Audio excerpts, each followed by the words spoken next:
Hey guys, welcome to Bipolar Boxing. I'm going to give you my takes on the UFC card that's happening this weekend. Dern versus Ribas 2.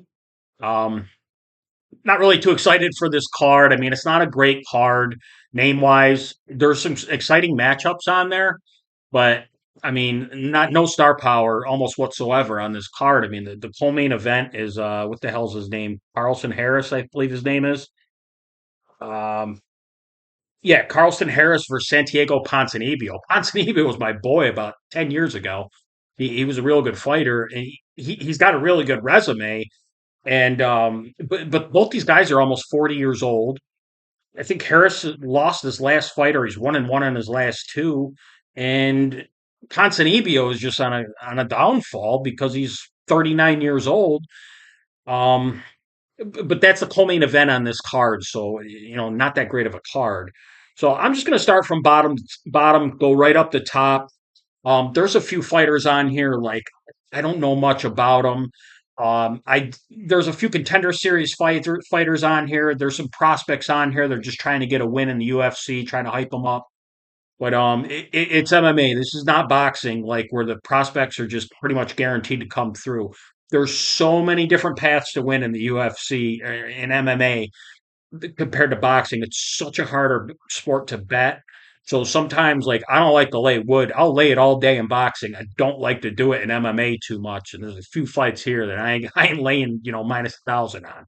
I don't like laying that much in any MMA fight just because of the amount of stupid shit that can happen.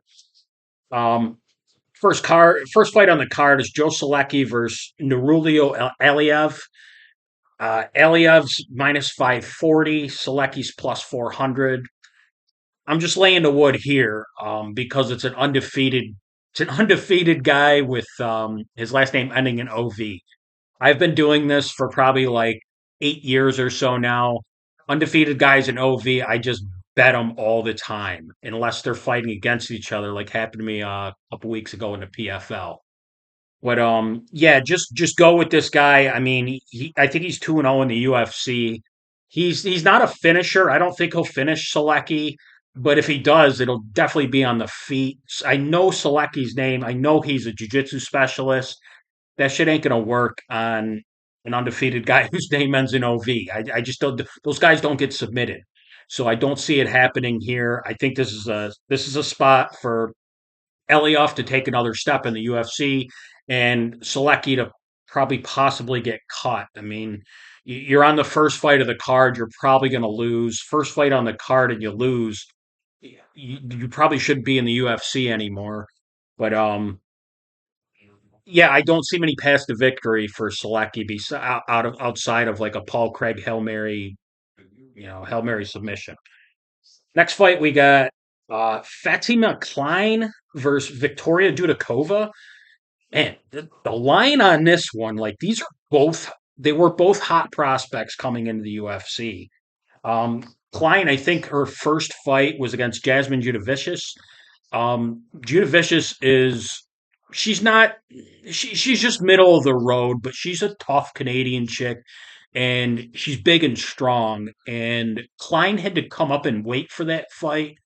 So she didn't look too good, and Judavicius just kind of overpowered her. Klein wasn't able to get her takedowns, and it just proved that it was just too much for her. But short notice fight going up a weight class, I don't hold that against her.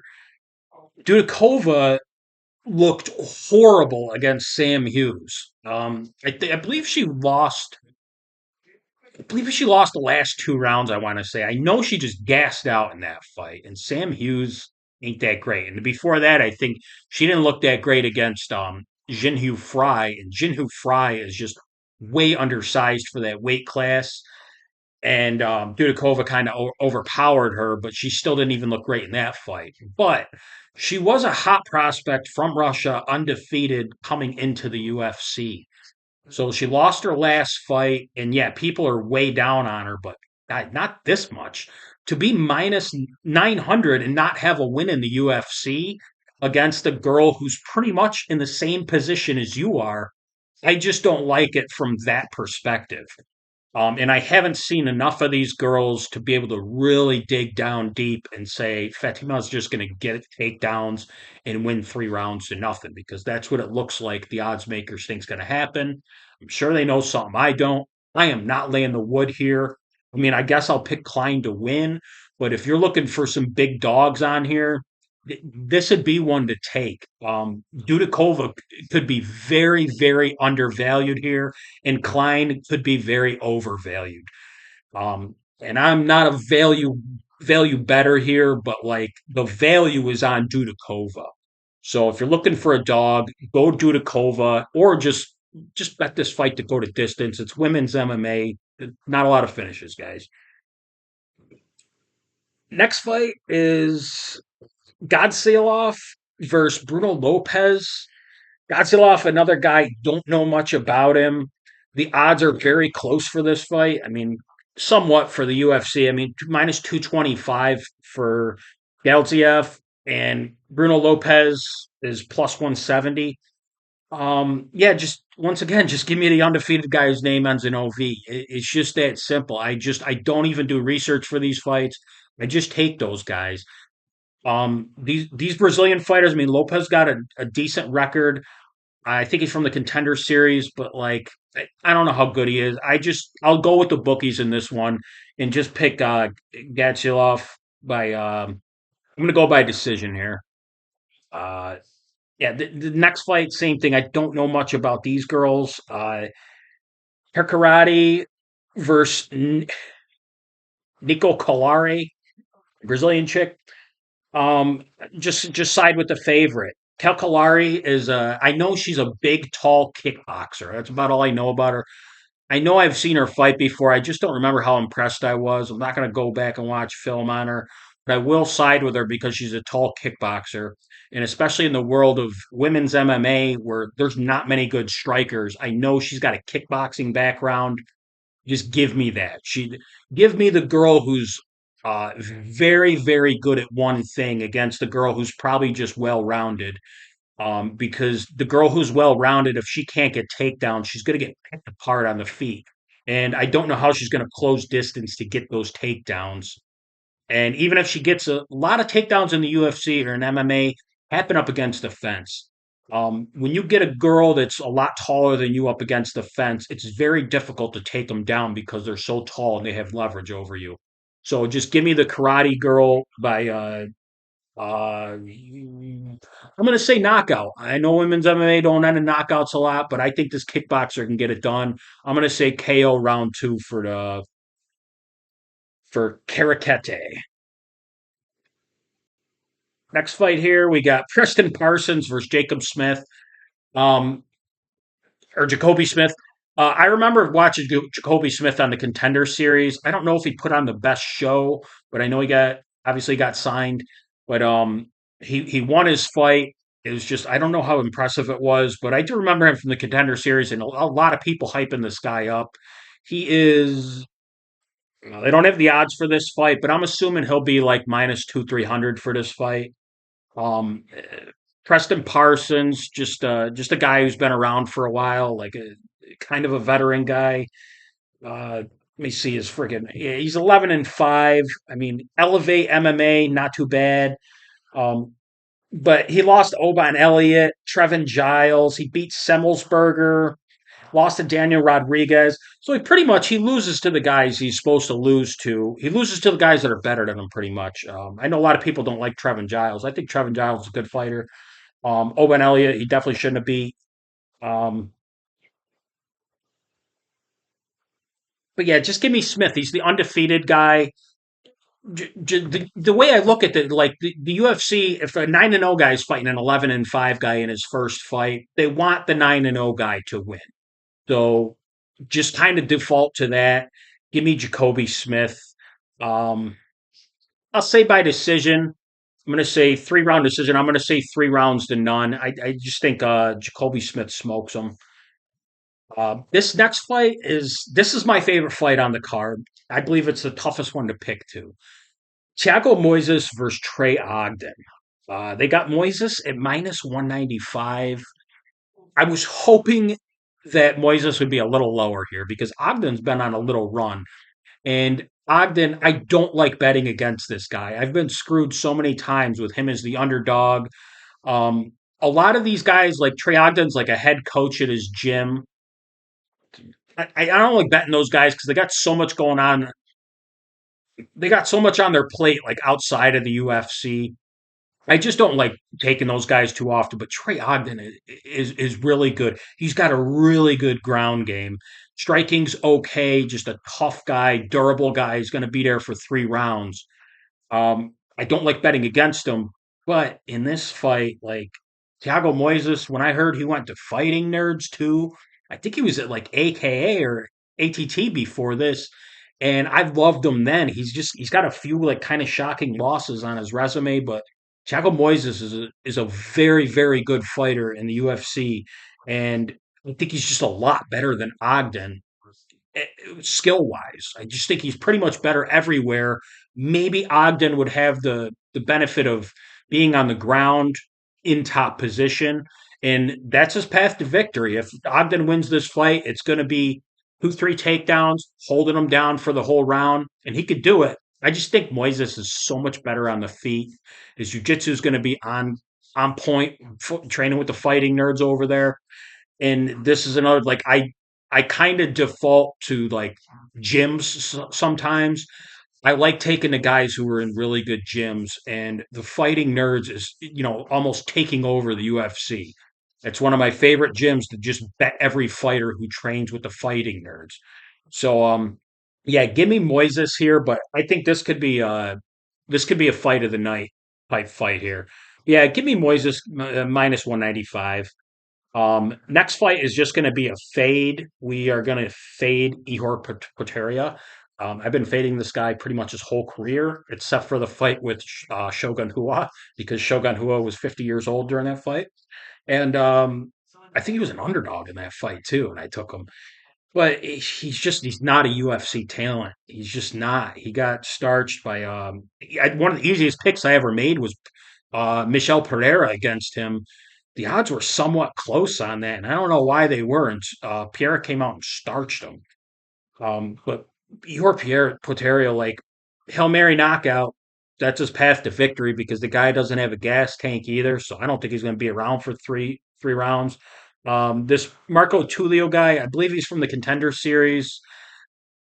Just same thing. Like they're just trying to get this guy a win. He's 12-1. I think it's his UFC debut.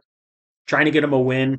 Just go with these guys. Look, some of them are going to lose, but like I'm not putting my money on Ihor Potieria against anybody in the UFC. I don't know that I'd favor him.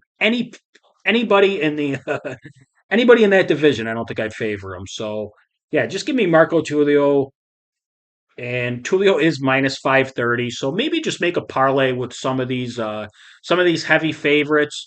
And I'll just let you know like the ones that I would just kind of stay away from, like Klein earlier. I wouldn't even throw her on a parlay. I don't like it in women's MMA. Um, Jose Johnson and Felipe Bunes, whatever it is. Don't know much about these guys either. I mean, Jose Johnson, I know he's a very awkward fighter, and I'm probably just going to side with him. He's the favorite. He's minus 185. Um, I think this Felipe guy came from the Contender Series as well, but like, just give me Jose Johnson. I don't know much about either guy. Give me Jose Johnson at minus 185. Next fight will be good too. Erdos Medic versus Juliano Soriano. I know I'm butchering these names. Uh, Soriano plus 165 and Medic at minus 200. These guys are pretty much almost the same fighter. They like to brawl. I would say I don't know who's got more power between them because I'd love to say Medic, but Soriano's that's kind of his style is to just kind of hunt you down and go head hunting and knock you out. But that's also Medic's style. And if I had to pick who's going to knock who out first, give me Uros Medic. But this is a tough fight to pick. I mean, at minus 200, if you're a value better out here, like this is kind of one where both the guys very equal in skill set, and the path to victory are the same. They're going to be coming at each other. It's just a matter of who lands that first big punch. I think it's going to be Medic. If you're a value better, maybe look at the Soriano side. But yeah, just give me Medic there. Uh, Austin Bashi versus Christian Rodriguez. This is a good fight too. I know Bashi was on the Contender Series as well. He is like a blue chip prospect for the UFC. And man, they're throwing him to the wolves against Christian Rodriguez. Rodriguez trains with Rufus Sport, I believe, out in Milwaukee, and he's a very well-rounded fighter. But Bashi is like a specialist. I think he's real good at jujitsu and wrestling. And I remember just his build on the Contender Series, and I was like, Jesus, that guy, put him in the UFC right now. You don't even have to have him fight. And he dominated his fight, and I think he got a late finish. But and I don't even know if Dana White was too impressed with him, but the kid's really good. So this is just one of those fights, like in the position. We've seen Christian Rodriguez in the UFC before. He's lost before in the UFC. Give me the guy who hasn't lost before in the UFC. Like they're not sure this Bashadi guy, this Bashi guy, they don't want him to lose. Like, just go with him. He's only minus 230, and he's a blue chip prospect. They're not going to have him lose in his first UFC fight. The matchmakers see something in Christian Rodriguez. Like, I'm not going to go do a crazy amount of research. I'm just going to side with Bastion. Like the thing is about certain fights, like I'm not going to go back and watch tape because I will get sucked into picking Christian Rodriguez. It's just going to like sucker me into betting the underdog when a lot of these fights are pretty straightforward on what the UFC wants to happen.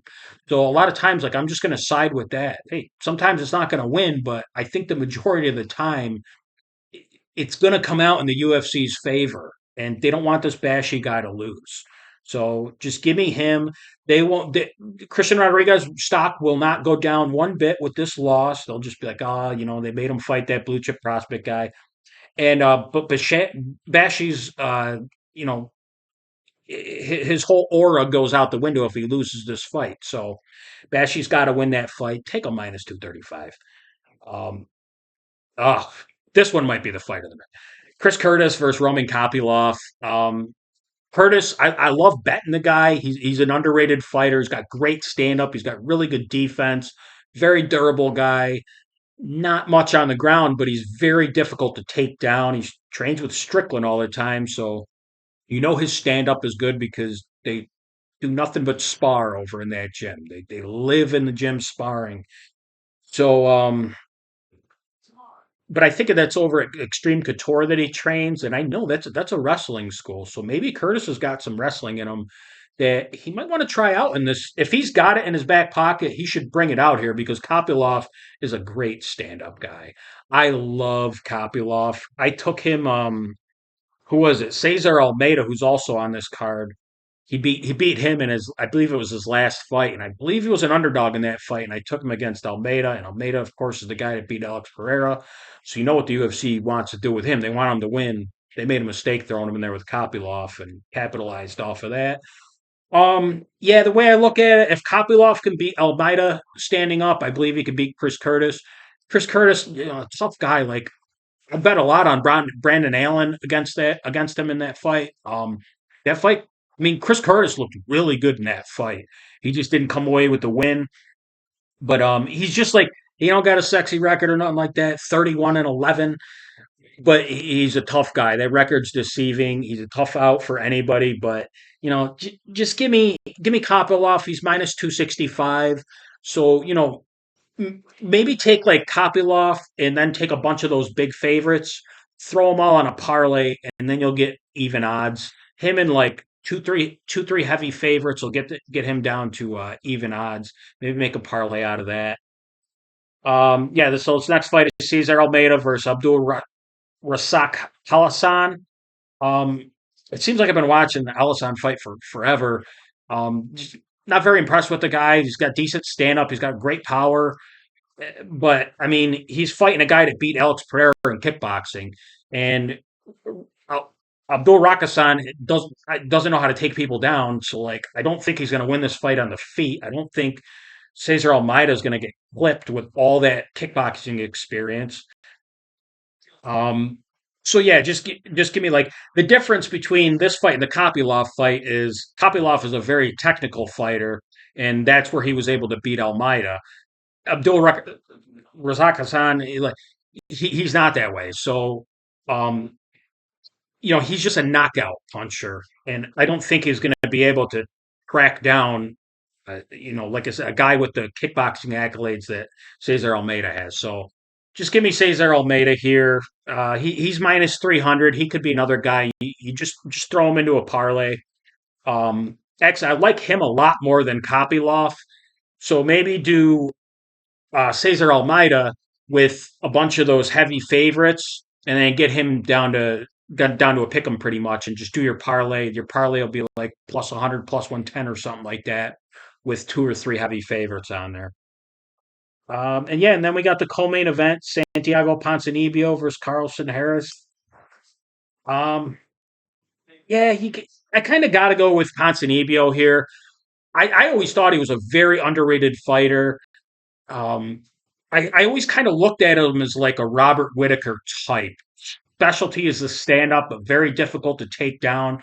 Doesn't spend much time on his back, but he's very good at the stand up. And I think Harris's path to victory is going to be trying to take Ponzinibbio down. And Ponzinibbio is 40 years old.